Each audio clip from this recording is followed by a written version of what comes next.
Great. Well, good morning, everybody, and thanks for joining today. My name is Mary Irvin. I am the curator of statewide services here at the Alaska State Museums, and thanks for tuning in. Today, I'm going to be sharing a little bit about the fiscal year 25 grant and aid, or GIA program, as we like to call it. I'm going to go ahead and share my screens. I have a slide deck of about 9 or 10 slides, and we'll run through those. And after that, happy to take any questions.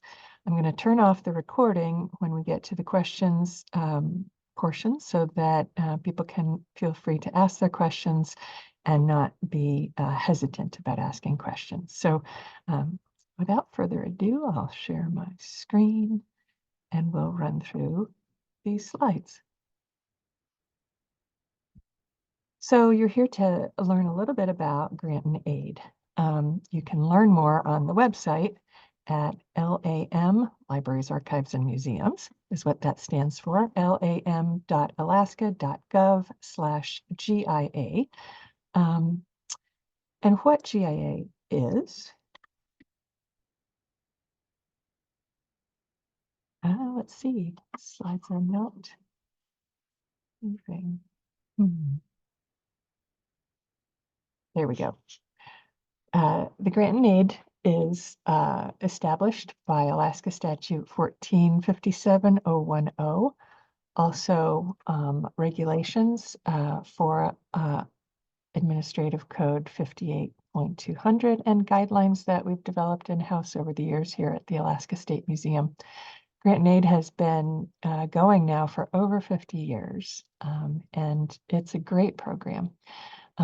Previously, there had been an annual legislative appropriation, typically about $100,000 available, but a couple of years ago, that stopped. The State Museum feels so strongly about this program, though, that we have pivoted to using our own gate receipts. So the $14 admission that people pay at the front desk mounts up, and we use it for various projects here to the extent that we're allowed to. And we currently have earmarked about $100,000 of that of next year's budget for grant and aid. We won't know the amount available to us until the Department of Education budget passes, but it is hoped that it's going to be around $100,000. And in the future, we are hoping that the legislative appropriation returns. So who's eligible? For eligibility, it's pretty wide open. You do need to be a 501c3 nonprofit or a tribal organization with an educational mission. You need to own or substantially care for and exhibit tangible objects. So your collection doesn't need to be huge, but you do need to have a collection. You need to have been open to the public at least 90 days last year. You need to have at least one full-time staff member or full-time employee equivalent engaged in museum operations. You need to have completed any outstanding previous GIA reports or projects. And if you have a parent organization, you need to maintain separate financial records from the parent organization. You cannot be a state or federal agency. I've had a couple of questions about that so far this year. And we also include agencies that are established for the purpose of being a nonprofit organization dedicated to enhancing statewide museum services. So that's who's eligible. Those are pretty strong eligibility requirements, and very little deviation is allowed from those. So definitely pay attention to those. There are 2 tracks this year. The regular grant is for projects up to $12,000.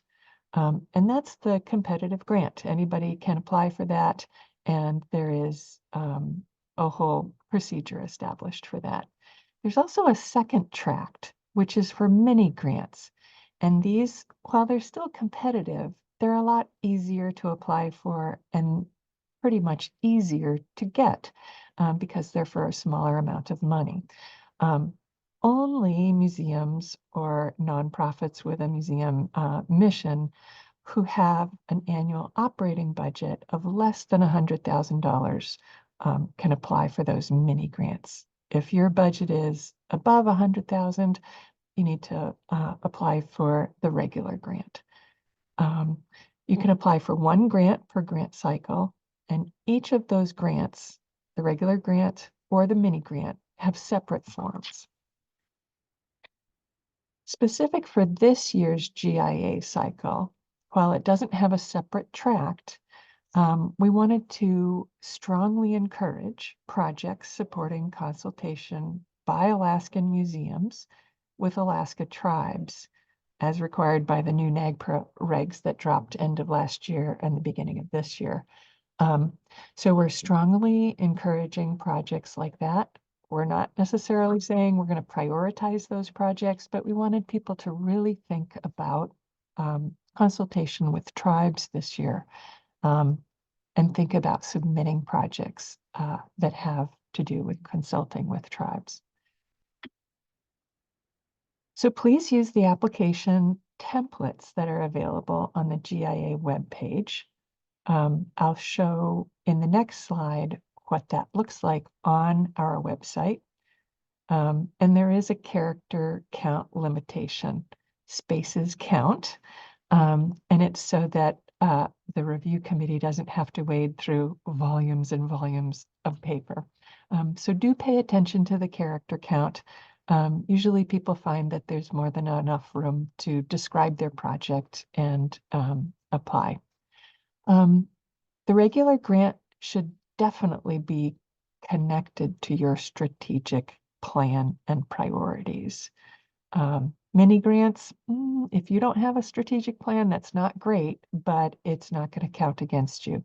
But for a regular grant, you really should have a strategic plan. So dig up your strategic plan, make sure it is signed and approved by your governing authority, and look in there to see where your project fits. Hopefully it fits nicely. And then the budget.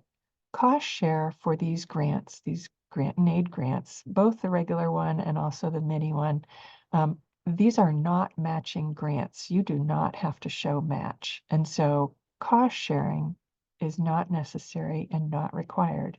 But if you're applying for a regular grant and you're able to show based on quantitative measures, this is how much of our curator's time is being spent on this project, and his or her time lines out at this much per hour, that might actually help your score. So if you are putting substantial time in addition into this project that you're applying for, show that, show your math. So here is what the web page looks like. It looks overwhelming to begin with, but if you look at it, there are 5 blue underlines here on this slide. So the first 2 are Word documents, and those are drafting templates. This hasn't changed from year to year, so if you've applied before, this is pretty typical. So the first 2 on here are drafting templates. The first one is for the mini grant, the simplified one. The second one is for the regular grant. And those 2 are the templates that I encourage you to use. Write out your answers and then save that document on your computer. The reason to do that is that once you go to apply, it's an online application. Unfortunately, our website, our portal, does not save your work for you each session. And so you want to do the online submission all in one session. And so it's really handy to have drafted your answer on one of these templates beforehand so that you can just highlight what you've drafted on your template document that you've saved on your computer and then paste it onto the online application. So the third line down here on the slide says, it's an Excel document, and it says regular GIA grant budget sheet. Now, this is not required for the mini grant, but it is required for the regular up to $12,000 project, the regular GIA grant. So use that Excel spreadsheet to really parse out and make very specific what your costs are going to be. Again, show your math. And then the two final blue lines in this grouping of 12 blue lines, those are the actual submission forms. You can click on those and see on our website what the form looks like. It's nearly identical to the templates, and that was intentional. So there's no harm in clicking on the form to just see what it looks like if you're interested ahead of time, but that will be how you will actually submit your application via the website using either the regular GIA submission form or the mini grant submission form. The application calendar is lined out here. So the window for applying has been open for a month, and we still have a month to go. So the application period opened on April 1st. On May 10th, by May 10th, if you'd like me to review a draft that you've pulled together, I'm very happy to do that. I don't serve on the review committee, and it will be a separate review committee of 3 people.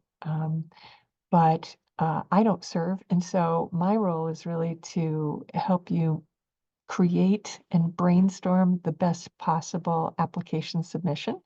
And so happy to have phone calls with you, Zoom calls with each one of you. And then if you'd like me to review a draft, please get it to me by May 10th. It's not a hard deadline, but that's what we're shooting for this year.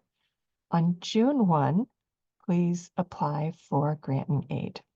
That's a firm deadline, and grant and aid applications, both the mini and the regular, are due by midnight on June 1. If you have a current project that has grant and aid funding, you need to get your reports into me, the final report into me by June 30th, please. And that will preserve your ability to be in the running, in the competition for receiving a grant and aid this year. If you have grant funding right now from grant and aid and you're working on a grant and aid project, and you can't get the report to me by June 30th, that will bump you out of the running for this cycle's funding.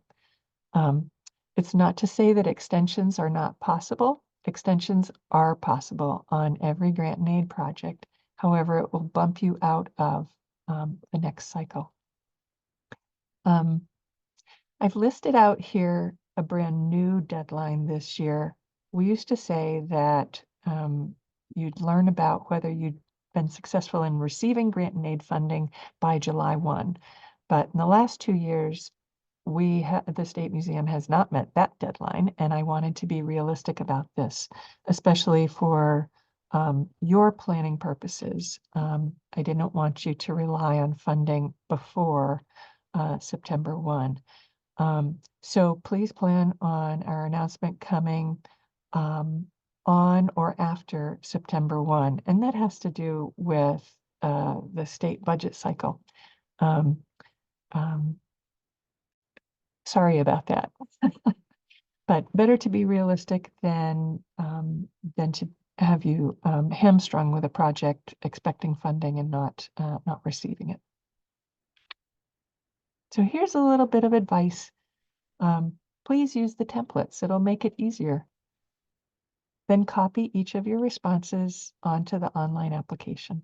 You cannot save the grant submission form from one day to the next. You have to do it all in one chunk. We are looking into better software for ease of use. but currently that's how it is. Check that your answers fit the character limit before pushing submit.